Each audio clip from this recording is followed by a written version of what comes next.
Hey guys, so in this video I'll be showing you how I animated this epic battlefield animation using just prisma3d. Now to create this battlefield animation, there are three main requirements. First, the terrain. This is the environment where the battle takes place. Second, the model. This includes characters and weapons. Third, the animation and effect that brings everything to life. For the terrain, the prisma3d app already provides a free island which I'll be using as the base for my battlefield. Next, modeling. Now when it comes to model, this part wasn't easy. I actually went through a lot of failed attempts trying to figure out how to create what I needed. Things didn't work out at first and I had to keep experimenting, and yeah, that took me like 4 days before I started the animation. But then I came up with a simple idea. Instead of creating everything from scratch, I used the default human model in Prisma 2D and duplicated it. From there, I started breaking it down into parts using the tools in the app. For example, I used the legs to create boots. I took sections of the body like chest and torso and turned them into armors or shields by adding textures, and even hands as gloves, then cylinders as helmets, skirts, and shirt sleeves.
By cutting and reshaping different parts of the model, I was able to build everything I needed. Not until I realized something. I actually needed another army because to create a proper battlefield, you can't just have one side. You need two different armies to bring the fight to life. So before creating that, I decided to look for animations to speed things up. I went to Make Samuel hoping to find ready-made fight animations for my model.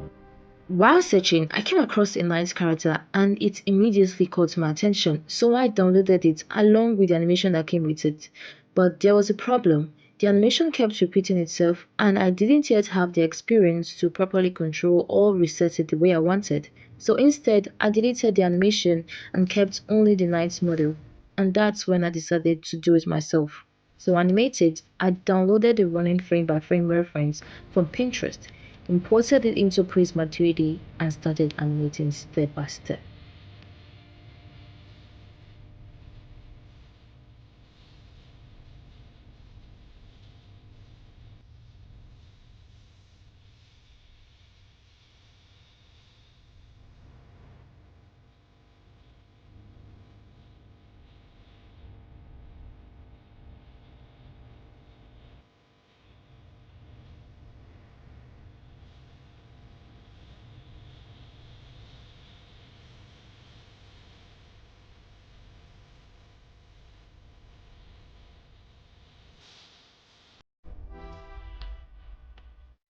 And now, before getting into the fight animation, I also created some basic weapons. For the shield, I simply used the cylinder shape, resized and adjusted it until it looks like a proper shape. And for the sword, I used a square shape, resizing and cutting, and then extruding the middle and bottom, added the metal texture and reflection. Well, not into context.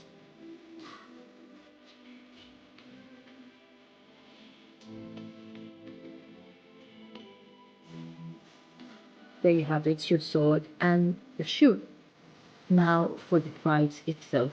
I decided to rely on my own creativity. Instead of using pre-made animation, I animated everything myself using bones. I drew the models and used bone structures to control each movement of the arms and body. From there, I created two different fight animations.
Once that was done, it was time to bring everything together. I imported the island first, then brought in the two soldiers. Clicking on one of the army, I applied the one nomination to them so they can move across the battlefield. Then I marked a point on the island where they would stop. Another exact point, I switched to fight animation. After setting that up for one army, I duplicated it and moved to the side so it will look like they're standing beside each other.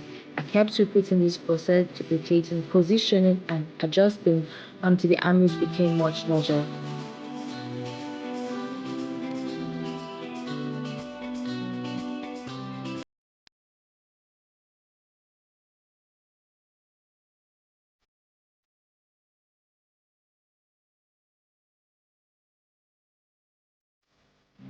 I wish I could show you guys more about this process, but my device was honestly struggling to keep up, I promise you. Without further say, this is the result.